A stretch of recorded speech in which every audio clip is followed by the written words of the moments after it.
This podcast is supported by Manitou Fund. We want to thank them for coming on board and helping to support this podcast. Really means a lot to us.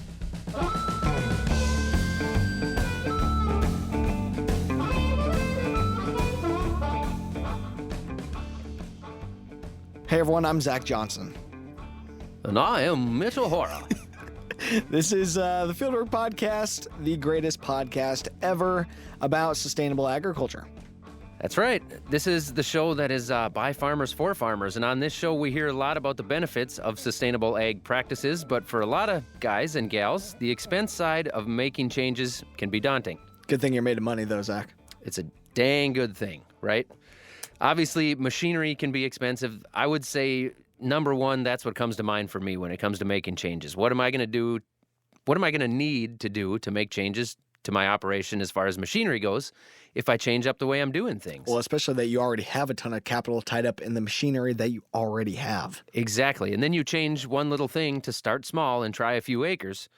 Do you have to spend $100,000 on a machinery item that you didn't need before, and now you're only going to use it on 10 acres? On a couple acres, yeah. It's hard to spread out the cost when you're starting pretty small and something like that. But then you have other costs as well, like if you're going to try cover crop on just like cover acres, you got to cover the cost of the seed as well. Yep. And then you got to cover maybe the cost of the diesel or the hours on the tractor to pull whatever machinery through the field you're going to use to put that seed down. Yeah, and at some point, you're probably going to have to terminate that seed as well the next spring. So, you're going to have to be able to factor that in on how you're going to spray that stuff off or terminate it mechanically. Yeah. So potentially there's obviously more machinery cost, maybe some chemistry cost to it, some wear and tear on whatever, if you're doing mechanical killing of that, it's going to be a cost there, another cost. Well, and I always talk about, as we're looking at these things, it's not, it even goes beyond just the economics and the economic risk, but it's a logistics risk as well, that it's changing up other things in your operation. And, but number one, we're going to talk now about the first piece of that, the economic risk. And there are some cost share dollars available from government groups, supply chain companies, non-government organizations. So we're going to talk about some of those here on the podcast today. We're going to start with some federal dollars, and with any episode talking about funding, it's got to include the NRCS and talk about some of the programs that they have. And when we think about NRCS, we think about two major programs. They've got the EQIP program, which is Environmental Quality Incentive Program. This is a scalable system that can involve one or multiple fields, kind of whatever scale you want. And that's kind of their bricks and mortar program, Zach. Yep. And then there's the Conservation Stewardship Program, or CSP, as it's called by a lot of farmers. So that's kind of the next level of conservation and builds into the whole farm type of effort. But it does involve a 5-year contract with payments each of the 5 years in the contract. Yeah, we talked to the NRCS Associate Chief, Kevin Norton, about how well these programs are doing. We were kind of surprised by his answer. Very well, actually. All of our programs, we get more applications than we are actually getting funded, in typically a ratio of around 3 or 4 to 1. We've seen things move from more of the structural type measures of like a terrace or a waterway system to control soil erosion, to practices that are more attuned to soil health and the broader conservation efforts of water quality and water quantities. How much customization would I have like on my own farm to go in there and kind of pick and choose? Hey, here's what I'm interested in, help give me some funding to do it? Or what's that process look like? So, of course, people come to us, they're interested in the cost share assistance and getting a little bit of funding to help offset their expenses. And so they generally approach us in that way. What we'd like to do is just back up a little bit with everyone and say, let's work with you on a conservation plan. And that can be on the area that you prescribe. We certainly would like to look at the whole operation with you, but a lot of times folks focuses on a field. But we would work with you initially to just look at the resources that you have within that, what we call a planning area that you would describe. What are your goals? What are your objectives? We go through a process of identifying issues, whether it's soil erosion or inefficient use of nutrients, those kinds of things. And we build out that conservation plan. And then we would carry that to an application for the program that best helps them implement that conservation work, whatever those decisions are. It's a voluntary incentive-driven conservation model. It requires an investment on the part of the producer. All of our conservation practices, we call them cost share practices. They could be a cost share rate of 50 to 75% if you're a beginning farmer or a historically underserved farmer, or rancher, forest landowner, then you could actually get up to 90% on some certain conservation practices. So, but it doesn't necessarily mean that we have cost share assistance available for everything they want to do.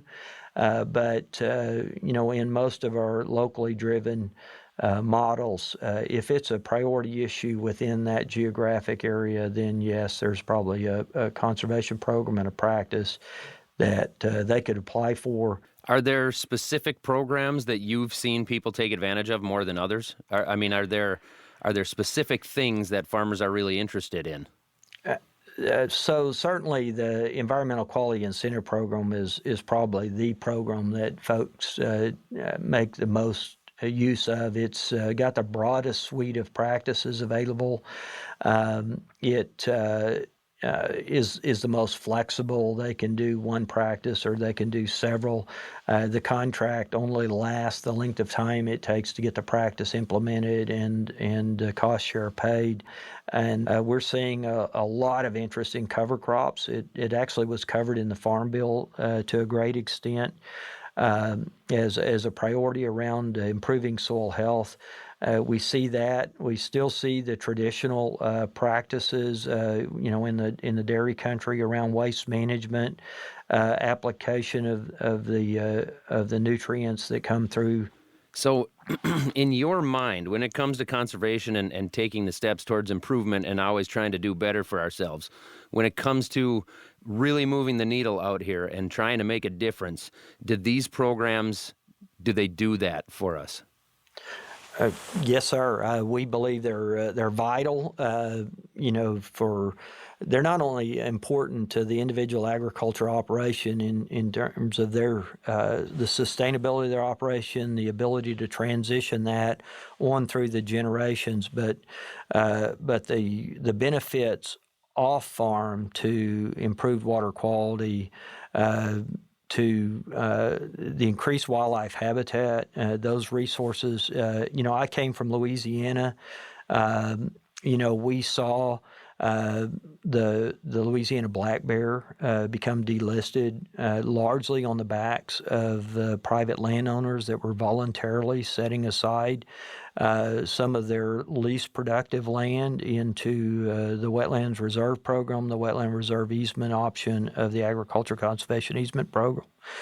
Building that habitat, the species survived, it thrived, it reestablished, and then it was become delisted, and all on a voluntary effort. So, yeah, definitely seeing some progress there, which is great. And I like that you're stressing the voluntary piece of this, because I think, a lot of the farmers Zach and I talked to, they're really worried about more regulation. But do you see the adoption of conservation at a fast enough pace to avoid regulation, or what do you see as the future along these lines? That's a really good question. Congress set these programs to help farmers, ranchers, forest landowners avoid future regulations. So a lot of our priorities are set around how do we make improvement and gains in the areas where there is that concern. These are incentive programs, and they're meant to help accelerate adoption.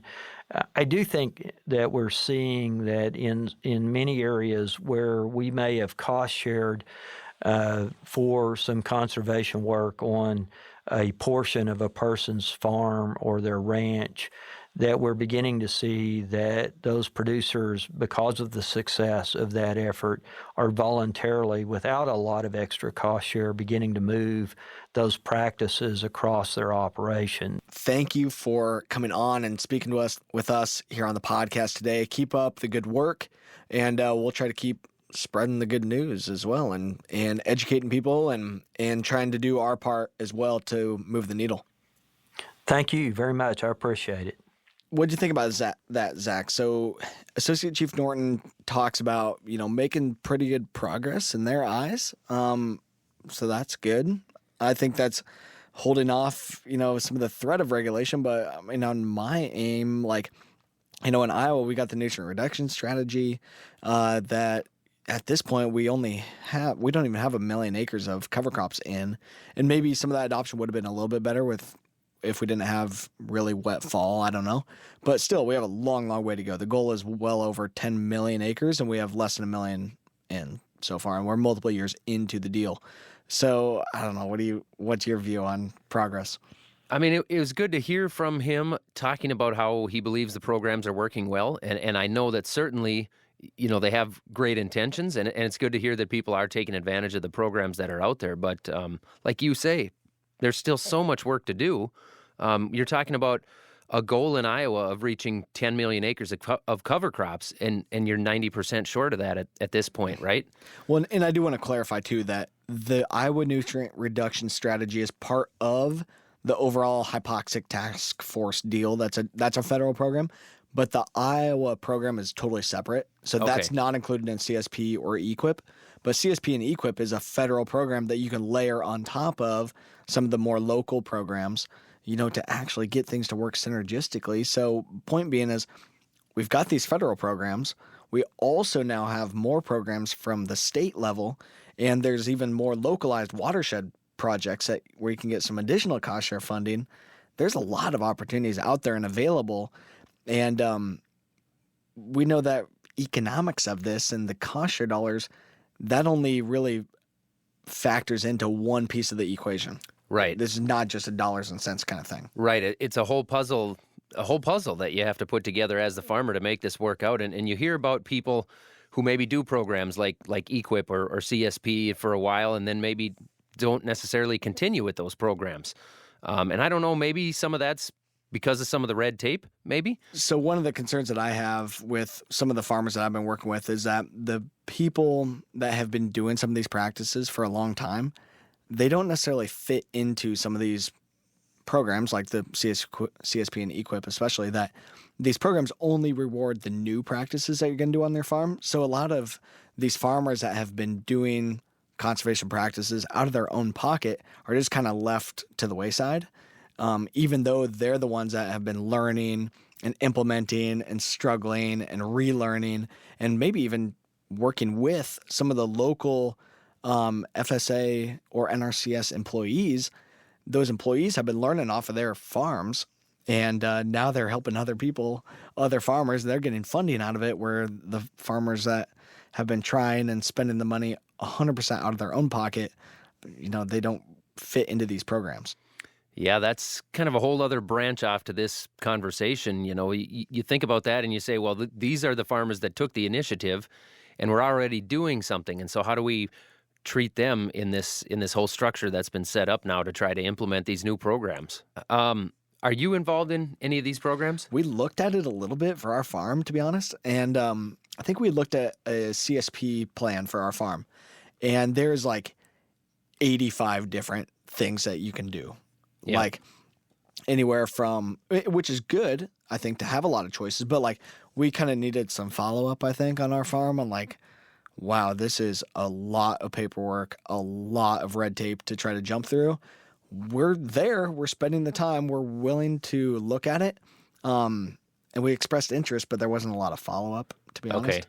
And we were just kind of doing things our own way and kind of at our own pace. Yep. And so I don't know. We had really only looked at it just briefly. It's probably something we need to look at again to see if it would fit for our farm, but I don't know. And they don't always make it necessarily that simple, right? Which is okay, because you can understand if we're going to be taking those tax dollars, and those dollars are going to be at work to make a difference, then they can't make it simple. They have to make sure that it's going towards the right thing. So on our farm, we do have several fields that are a part of the CSP program, and it has helped us implement a couple of new things, but it also limits you on certain things as well. And so there has been some hiccups along the way and things that have been difficult to deal with, and we've questioned several times whether it's really worth being a part of that program or not. Sure. Yeah, is the benefit there. And because it's a 5-year deal, you might find that, okay, what we thought was going to be the next low-hanging fruit and thing that we could implement maybe wasn't step number one that needed to be implemented. There was a couple other things that needed to happen first in order to actually have success with implementing something new. So, yeah, it's kind of need to be smart about it and really, I think, take a lot of time and plan it. And a lot, we don't necessarily always have that time. I know I think where these programs can really work is when you have somebody that's going to take the time to sit down with you and make sure that the plan you put together is really good. And I know there's some companies that do that as well, not just from the government side, that'll help you to navigate that. So maybe that's some way that things could be done better going forward. Mm-hmm. All right, Zach, we're going to take a short break here. Now we'll be back in just a second for more on this topic.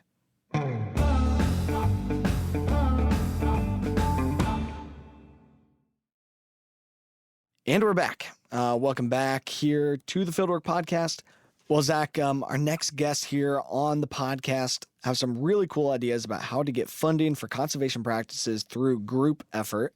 What they're doing really opens up some more possibilities and can help cut through the red tape that we had just talked about. We got them to come into our studio to explain what they've been doing across their farms. We've got Tom Zwald and Todd. It's Doornink. Yep, Is that correct? That's correct. Yep. Okay. You guys are Wisconsin farmers from not too far across the border from what you told me. Correct. Yep. But far enough in where you're on opposite sides of the football field. Exactly. Yeah. Well, I'll get over that. We can look past that. Tell me we'll start with Todd. Why don't you tell us a little bit about your farm? I'm a 4th-generation dairy farmer. Our family's been in the business since 1912. My daughter's on the farm, and my son-in-law's on the farm. We have a dairy with about 1,500 cows, and then we also raise our own replacements. We have about 1,200 acres of land and about 25 employees. So Okay. that's kind of it in a nutshell. But Yeah. 4th generation, like a lot of farms. Right. I mean, multiple generation family farms. exactly. 25 employees, I think I missed something. 1,500 cows, dairy Well, cows. I guess that would make- You got to milk them 3 times a day, Okay, that makes sense. 365, yeah. We don't have them dairy cows down in southeast Iowa. Not that many of them. Right. Not that many dairy cows. Not that more many more dairy cows. hogs. We got a lot of hogs. You got a lot of hogs. Yep. Tom, tell us about your farm. So we farm over in Wisconsin too. We're milking about 900 cows, run about probably close to 2,000 acres. Yeah, similar to Todd, we're actually about 6-7 miles apart. Our farms are. And how long have the two of you known each other? Forever? I've known Todd since he was born. Since he was born? Yeah. Family friends. I mean, his Right. dad and my dad, and myself have always been, it's a pretty tightly, knit community there. I was going to say, it goes back to my grandpa probably even. Right. So, Sure. Grandpas knew each other. yep. And the two of you have done something kind of unique together where you've started what's called the Western Wisconsin Conservation Council. Can you guys tell us about that? Sure. Yeah, we started a producer-led or a farmer-led watershed initiative where we were getting the farms in the area together to try and collaborate on mostly water quality, not solely surface water, also trying to encompass some into groundwater and trying to figure out what practices work in our area. What do we like? What do our neighbors do that work for them? And let's get together on this and work together cooperatively. We don't need to reinvent the wheel. If somebody's found something that works good, hey, maybe you want to try it. Somebody said something was a total disaster. Well, you're welcome to try it, but at least going into it. Know some of the pros and cons ahead of time, and so you're able to kind of learn from each other. So how did that start out? Like, what was the scope of it? Like, how many farmers, and then now where are we at today? Well, it basically started about, like Tom said, 2 or 3 years ago. It's through there's 4 other watersheds in the state of Wisconsin, or 4 or 5 that are actively together with what we call Edge Dairy Cooperative and DBA, which is Dairy Business Association, where in the other watersheds there might have been some issues that led into trying to do some conservation practices, like over by Green Bay in Kewaunee County, for example. They've had some water quality issues. And our vision was to try to get ahead of the curve here in western Wisconsin before we had any negative effects from our community talking about dairy farming. And Tom and I both think sustainability, everybody has their own definition. However, we don't want to move anywhere. We love it where we are, but there's got to be a way where community and farmers can get together and actually improve water quality. So that's kind of how it started. Unless you had something else, Tom? No, the other thing is we're in our areas get more urban all the time. Urban sprawl is a consideration in our area, let's say it that way. And so you guys are really trying to just be proactive instead of reactive. Actual boots on the ground, actual farmers at the ground level trying to make things right. Correct. Our families have been doing it for years. Our grandparents did it. I can remember Grandpa put that old waterway in over there. But as farmers, we've never documented any of that stuff, right? I mean, farmers are the greatest conservationists in the world, but we just don't document it. This gives us the opportunity to prove to the public and to our peers what works and what doesn't work. So what type of that documentation you were just referring to, how do we work together to tell that story? What kind of documentation are you guys using? As far as documentation goes, we have our surveys that come out once a year, correct? Yep. One of the things I believe, require of all of our members is to have a 590 plan, which is your nutrient management plan.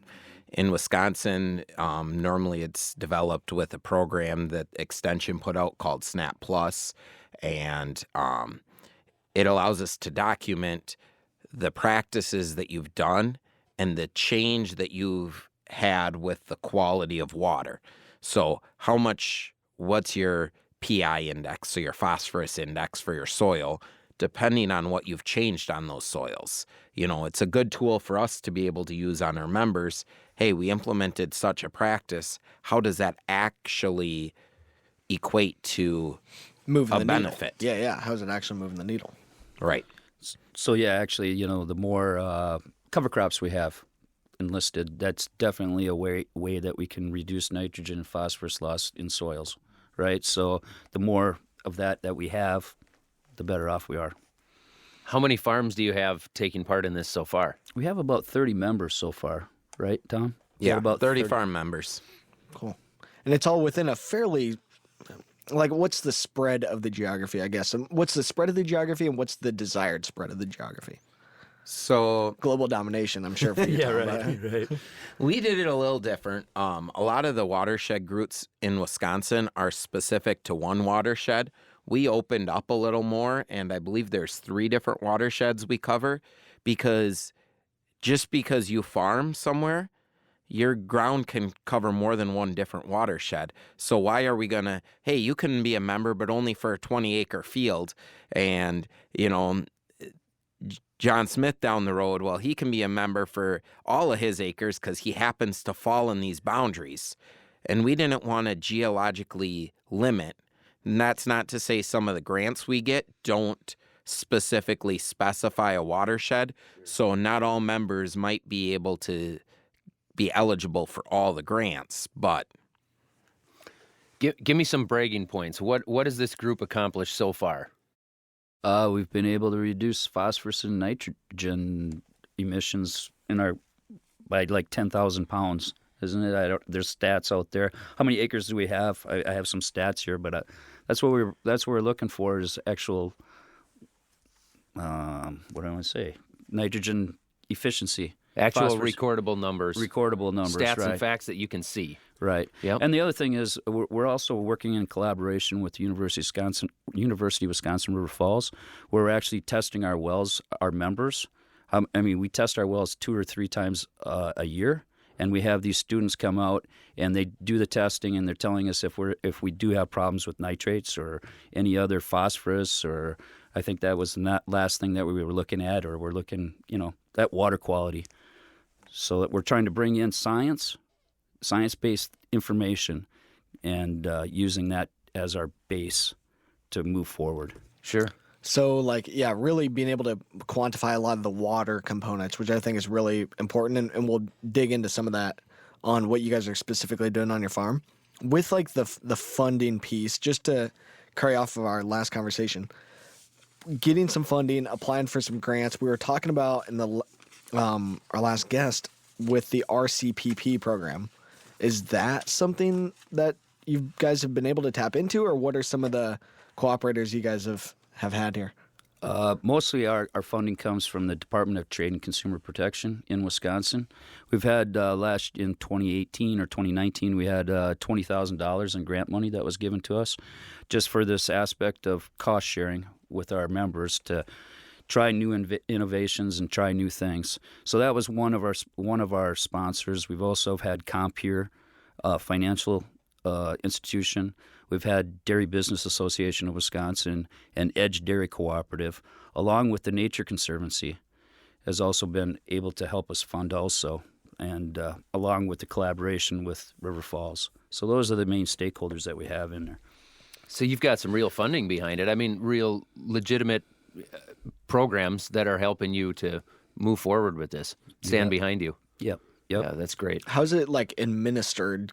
So this is all about farmers and stuff, and a lot of these other programs, I'm like, okay, that's great that we have some funding there, but what actually gets down to the farmer level? How do you guys handle that and handle the funding and the administration of the funding versus other programs?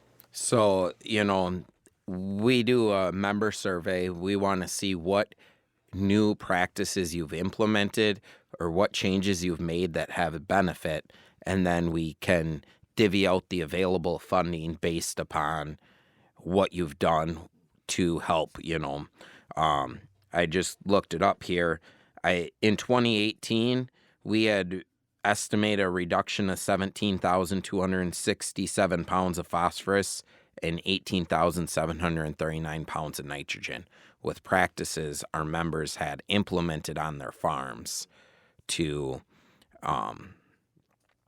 be better stewards, Sure. more sustainable. And that's just coming off of your watershed or your multiple watersheds that you're involved in? That is correct. And Just our members. Yeah. correct. Oh, And yeah, sure. Yeah. all of our watersheds in our area go straight into the St. Croix, which goes straight to the Mississippi, right down to the Gulf. Yeah, so really being able to have that direct tie, I think is really cool to see, okay, here's the actual pounds that we're reducing. A lot of times that metric isn't necessarily used. It's, maybe we had a certain percent of gain, but we don't really know what that means. Or hey, we added a certain percent of acres of cover crops, but we don't really know what that means because there's no good reference points. So being able to really have good quantifiable numbers of the nutrients, I think that's a really cool and different approach. As a farmer, I know my answer to this, but I want to hear in your guys' words, why do you think this is important? I mean, why try to bring new sustainability practices to your local water? Everybody wants to live there. It's a common goal that everybody has, right? Everybody wants clean water. Absolutely. And you have to find the common ground with everyone, right? Yeah. And we're just trying to show what we're doing on our farms, what we have been doing. So I guess that's why, right? I would throw in that, part of it is we've been doing this for a long time. It's more about the documentation and the showcasing what we've done. You can go back to your grandparents or great-grandparents and you can see, oh, yeah, we did this back in the day. It worked well. Whether that was maybe you left a field fallow for a year or something of the sort. Well, as we evolve and we have new tools at our disposal, how do we use them? And it's about showcasing what we've utilized so that everyone understands. Yeah, like you say, I mean, that's a great point about farmers. We're always trying to move forward anyway. But now that it seems like there's such a spotlight on us, how do we really show people what we are doing? where's the proof and the evidence? Yeah, no, that's really the key. Like being able to show that, tell that story. What do you guys see as the future of that? Like, how do you do that better? And as a community of farmers here, how can we all participate in telling that story better in you guys' eyes?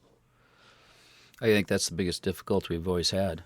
Farmers are introverts, right? Yeah. We We don't really talk it on the radio or anything. Right. So I guess that's the biggest thing. I don't know. That my daughter asked me that question too. I think you just do it one person at a time, right? I don't know. You tell your story to one person, and hopefully that bubbles over. But I don't know the answer to that one. That's a tough one. I think that's some of why the collaborative, it's a lot easier to showcase as a group effort instead of nobody wants to be singled out. Hey, my farm was better or worse than the neighbors down the road. Hey, he reduced 3,000 pounds. I only reduced 2,000. Well, what are you doing wrong? Well, no, it's not about that. It's about, hey, we're doing better than we were doing. And I think that's part of it is, if you can collaborate and, we had 50,000 acres in that. Well, nobody's going to be able to pick out your farm from, Mitchell's farm from Zach's farm if it's a collaborative like that. So we're showcasing what we're doing right without being singled out. Nobody can come back in and Say that an individual didn't do well enough. correct. Yeah. Well, it just avoids like the finger pointing kind of Sure. aspect, and Yep. so that's good. And I think that's a lot of why we are introverted is nobody wants to be the, You want to stick your Point neck man. out. Yeah. If that you do Zach? something that failed miserably, you shouldn't be penalized for it. But, most of the trials you don't do on your front field. Why not? Don't you do it on the main highway? Well, you get a lot of finger pointing. Yeah. When did you start all this? How long have you been doing it? And was there a first grant or a first way into this? I mean, what kicked this all off, and how did you come up with the funding to start this? It was all through we started about 2 or 3 years ago, I'd say. We started getting our 501(c) established with the help of Dairy Business Association and EDGE Dairy Cooperative in Wisconsin. The idea was to involve more watersheds also, like your Hora Pride is another one, Peninsula Pride, LASA. There's LASA. I'm using acronyms, but whatever. There are other watersheds that are in the state.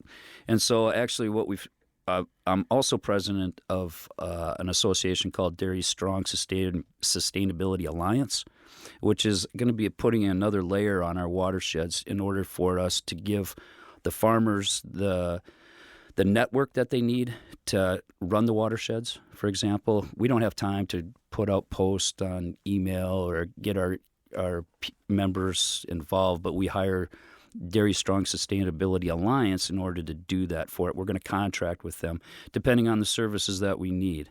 So that frees us up as farmers, but it also does the grant writing for us. They'll do that for us and try to give us that network that we need.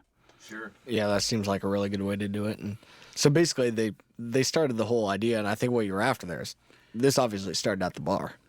That's what That's where most good things start. That's what I figured. Yeah. Yeah. So now being able to kind of utilize this larger group to administer, what's your message to other farmers that are saying, hey, okay, this seems like a pretty good idea. I've got a couple other buddies, and I think we could maybe try to get something started. What would be the advice or the first steps for them? Try to find out your main goal, right? I mean, that's how we started out. We wanted to reduce nitrogen. We talked to, what are you going to have the biggest impact on, or what we talked about water quality, finding that common ground again, right? So nitrogen was what we kind of narrowed in on. And then we kind of steamrolled after that, or snowballed. I was going to say, try and get together with a few local farmers and see what you can put together, because collaboratively we can do a lot more than individually. Whether there's hurdles always to take over, and sometimes the hurdles might be easy, things to cross over. Sometimes they're going to be more difficult. But if you work at it together, you can achieve some of those things. Some of the funding, yeah. Does it pay for 100% of the cover crops? No. but does it maybe give you some incentive to try it? Yeah, and if you find out it works good on your farm, well, then you're going to keep doing it. But it's that first mental hurdle to get over that groups like this can really help farmers achieve, I would say. You can actually see your neighbors going through some of the same growing pains trying to make this happen. Right. Yep. What would you guys say are some of the biggest challenges when it comes to getting people to adopt new practices? Maybe I would say probably financially.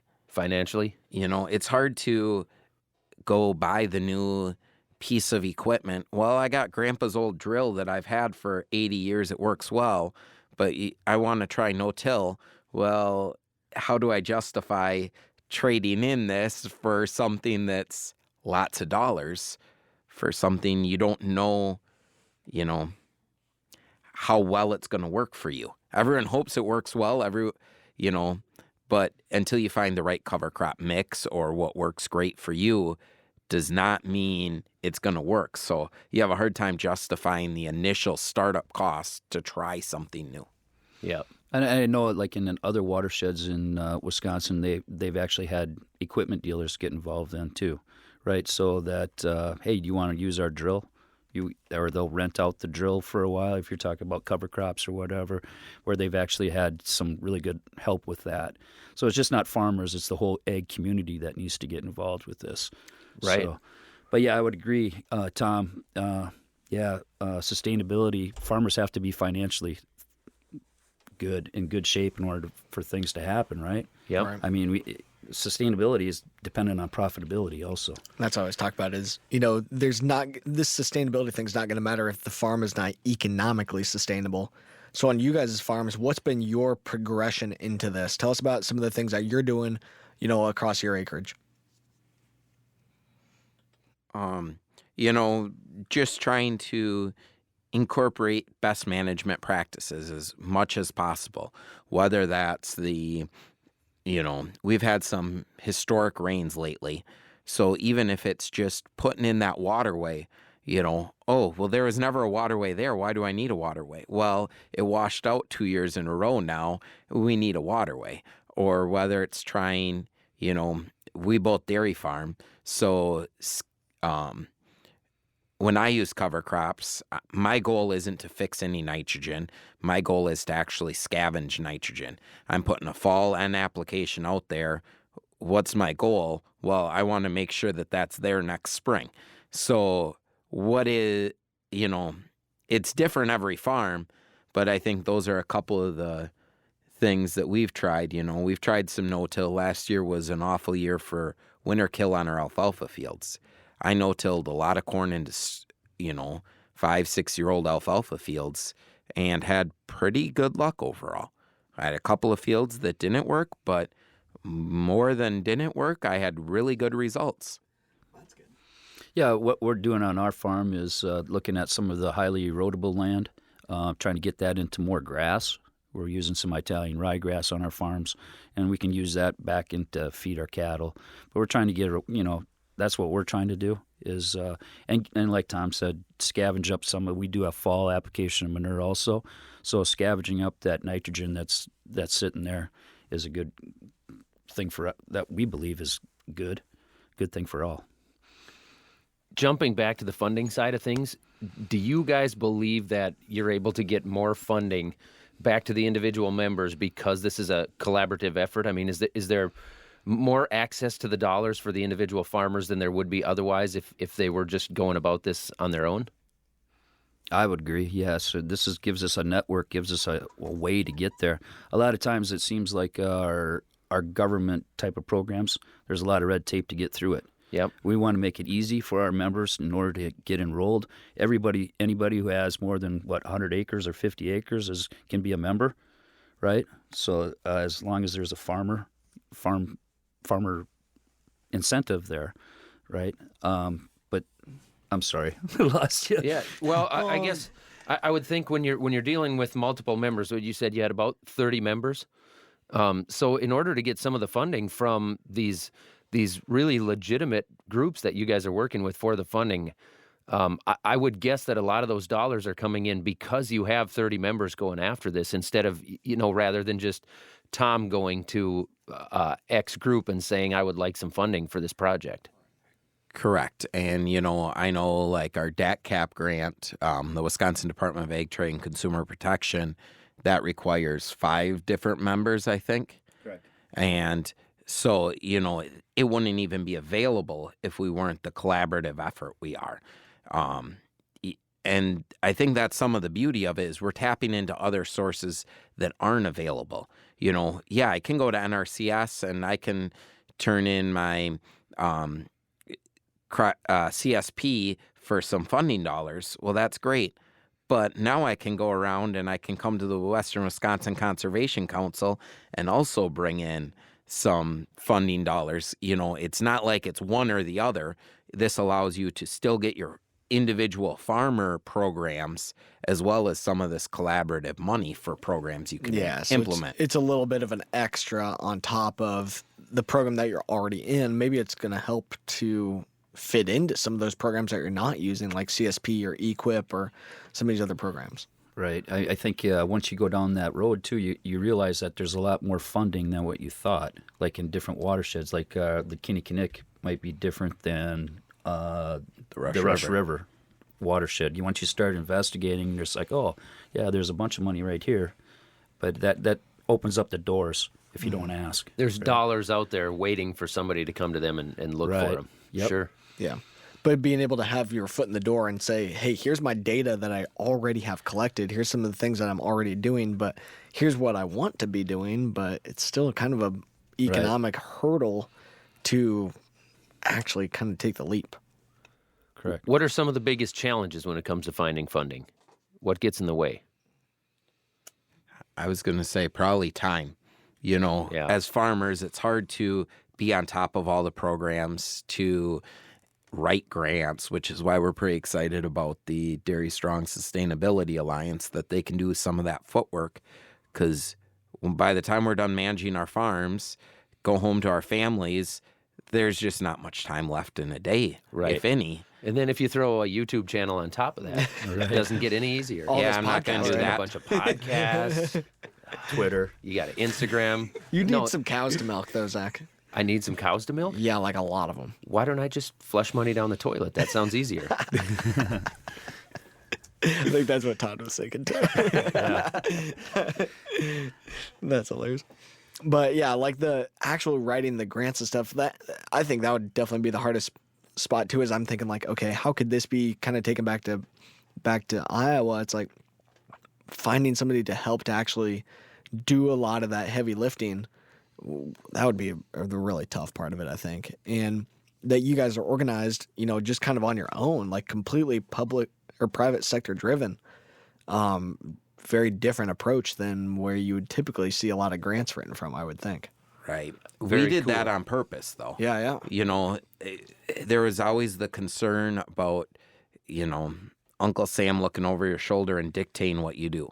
We want to do what works for us, not what Uncle Sam tells us we have to do. Right. Because there might be something that they don't know about yet that works really well, and we don't want to kill the innovation by being strictly down one route. Allow yourself the flexibility as the person who's actually out there working in the dirt, getting things done.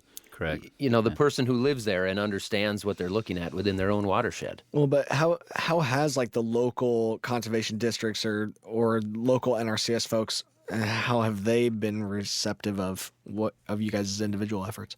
I think that's been really good. They come to our meetings. I was going to say, They we were had a part of field them. day, and we had NRCS be one of the stations to showcase the soil health that was going on there. They've been very happy to be involved as much as we're willing to let them, but they have no issue with us running with it on our own. That's really That's that's huge, great to see. That's huge. Yeah. What have you guys seen, like, as you're saying, hey, here's what we're doing. Now I want to maybe find some additional funding through EQIP or CSP. Have you guys explored that or know some guys in the group that are trying to explore some of those sources of funding? Well, we did actually in our Rush River watershed. We found out there was some EQIP dollars there for that was available, and we just said, oh, we got to apply for it. That's what we have to do, and it was there. So I think it opens the doors to other things. Yeah, I think once you get involved in it, you'll find out what's available and what's not available. Before you guys started this, and maybe still now today, do you see the red tape? You know, like we talked about how this is really a grassroots effort. But you're talking about, you go back to EQIP or CSP or any of those government programs available. Have you guys as farmers experienced the red tape and some of the hoops that you've got to jump through there that make it difficult to really implement what you're trying to go for when you sign up for those programs? Yeah, I've been in both of those programs in the past, and it's always difficult to showcase exactly what you need. The amount of trees that I use to turn in the files, when I turned in my CSP, I bet you I turned in 150 or 200 pages of documentation, and it's all paper copies because that's how they work. They won't take a USB stick because they can't put that on your computer. So, as we talk about, and it's the amount of time I personally spend for that program, you always wonder, is it worth it? Which gets back to the red tape. Right.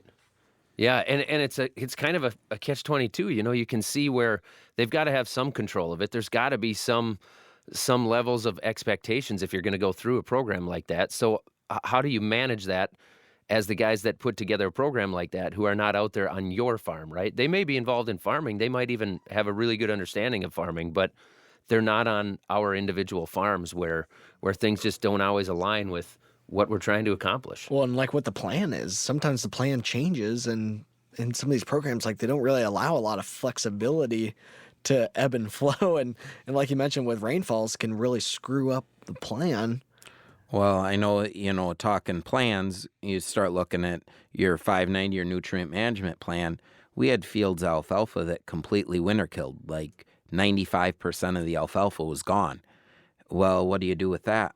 Right. Well, the plan says it has to stay in hay for one additional year because to meet my topsoil loss. Well, how can you incorporate that into the plan when there is no hay there? When there's no hay there. Right. Which is part of why we went to no-tilling it in, because it got me that last little bit and worked well. Sure, but what would you have done on year 2 or 3 had something like that happen? I've got a couple of fields that it's going to be 1 year corn right back into alfalfa because that's the constraint I need to live with. Sure, because you signed up for that program. Signed on the dotted line. Yep.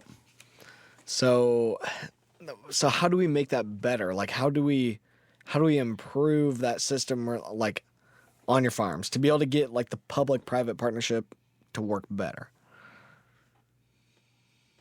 How do we fix this? How do we fix this entire problem? You guys have the answer. Well, I think if we're talking about sustainability, we're talking about water quality. First of all, farmers have to be profitable, right? Yeah. In order to bring in innovation. It should be innovation-based, not regulation-based. Yeah. That's what, because we'll figure it out. Mm-hmm. Just give us the ability to do it instead of regulate. How can we continue to move the needle here? What do you guys see is the next step towards, like, how do we continue to increase momentum across the board? Probably keep on doing what we're doing, right? Keep on getting better and trying to tell our story the best way we can. Yeah, I'd say keep communicating, whether that be with the farmer down the road. I'm sure you have a lot of good conversations with your neighbors when they look out in your fields and go, what are you doing? Yeah. So it's not just communicating to consumers, it's communicating and collaborating with the farmers down the road. Yep, absolutely. And that's part of the thing that we tried to do with the Western Wisconsin Conservation Council is just to give us a forum to get together and talk, right? And then there's also financial advantage to being a member also, because we're going to help you with cost sharing. So it doesn't cost anything to be a member, and you get all these benefits. In my mind, I think it's a great deal. No, we really appreciate you guys coming in today. It's been an awesome conversation talking about what you guys have done with the Western Wisconsin Conservation Council, a real grassroots movement by farmers to try to really make things happen. You know, An effort by farmers for an farmers. effort by farmers for farmers, similar to the Fieldwork Similar like the podcast, podcast. Mitchell. That's awesome. Man, we're on to something Well, there. thanks for having us. Yeah, guys, thanks a lot Yes. for coming Thanks in and spending some time off your farms here today. We really appreciate having you guys on and hope to continue to foster that conversation like we said. Tom Zwald and Todd Doornink, farmers from right across the river over in Wisconsin. Thank you guys very much for coming in today. Very honorable thing that you guys are doing over there. Really appreciate you guys coming in and talking about it. Thanks. Yep, Appreciate thank it. you. So we got a quick update from Tom and Todd with the Western Wisconsin Conservation Council that due to COVID-19, they've had to abide by the social distancing rules and have had to adjust some of their plans, especially when it comes to in-person meetings, and they've had to adjust to more virtual type of events. They're also having some delays on another really important front, which is around the water testing that we talked about. That they like to do testing from individual council members' farms, but the labs that they've been using at the university are shut down. So they're working on getting alternative labs so that they can maintain the data collection and get those water samples processed. Some really good news is that they've been able to double the money that they have available for cost sharing. So they're looking to continue to foster adoption of new practices and really keep expanding out the work that they've been doing. If you guys haven't seen already, just a reminder that we have the video of my conversation with Tom Zwald and his mom on our YouTube channel. And so you can check out all the really, really cool stuff that they're doing on their dairy. Check that out at Fieldwork Talk on YouTube. And of course, you can go to our website for more info at fieldworktalk.org.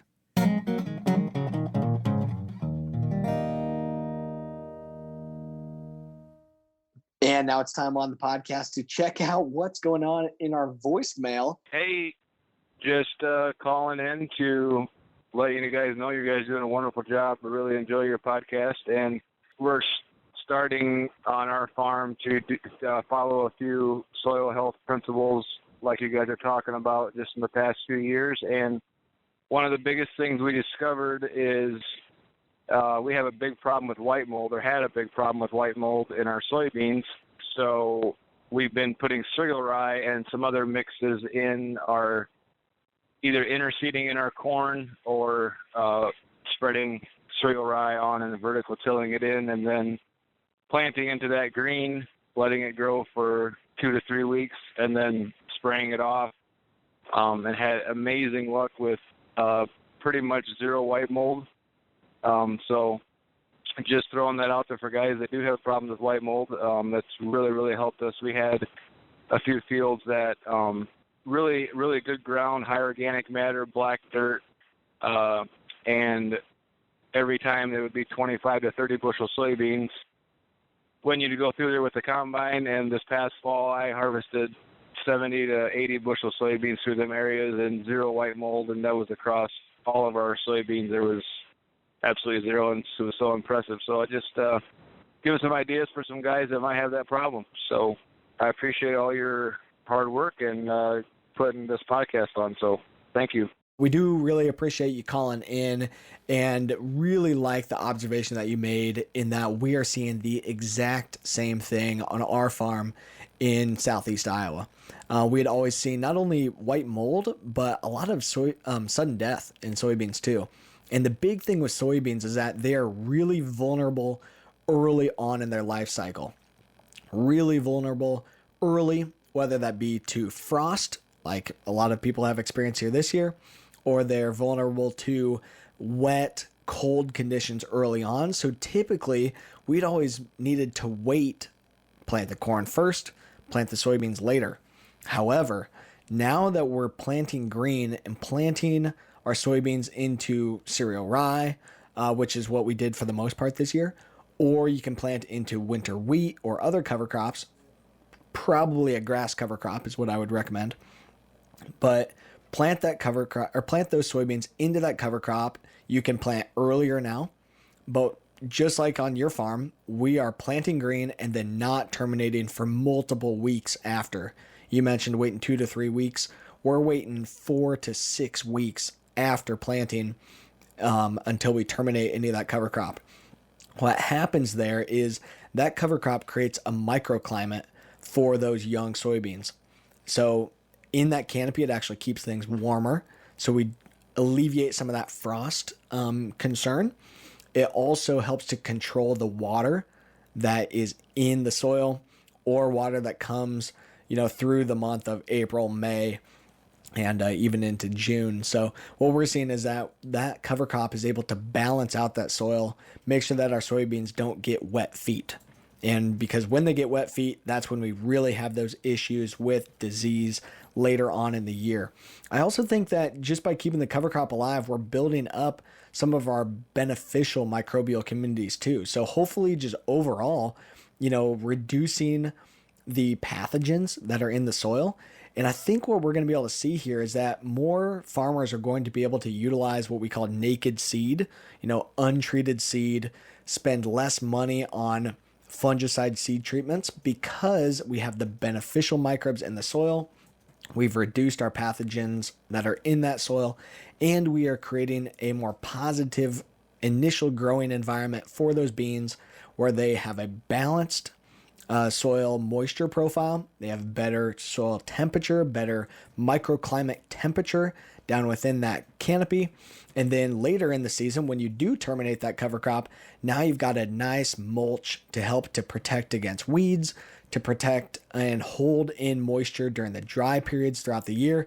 And what we've seen is we've been able to fully cut a complete herbicide pass in our soybeans. So saving or adding additional revenue through improved yields, saving money from seed treatments, adding extra bushels by being able to plant earlier, and eliminating a herbicide pass.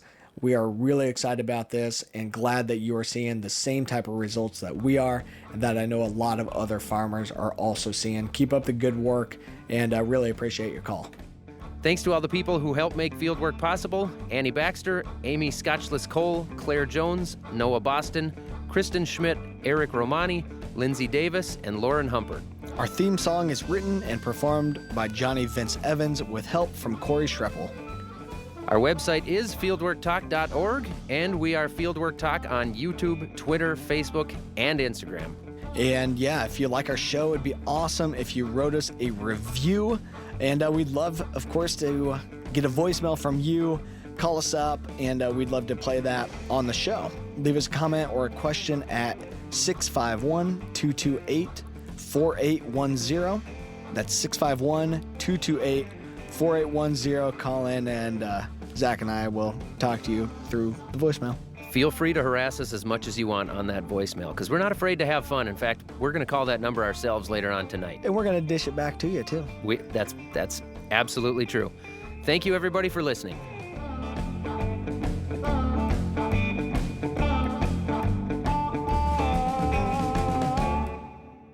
Hey, wow. It's actually the Fieldwork Podcast. I can't believe I'm calling in, talking to you guys. Long-time listener, first-time caller. By the way, this is Zach in Minnesota, Kurt in Los Angeles. I just want to say that this is an amazing show. You guys do some fantastic work. I think it's very important stuff you're doing here. But the big thing I really want to emphasize is your hosts. Your hosts are absolutely amazing, just incredible. They really make the show what it is, especially the tall one. He is so smart and good looking and funny. And then, the other one's okay too, but I really just want to say that, if you guys aren't providing them with helicopters, you probably should. Love the show. Thanks for giving me the opportunity to leave this message. Okay, bye-bye.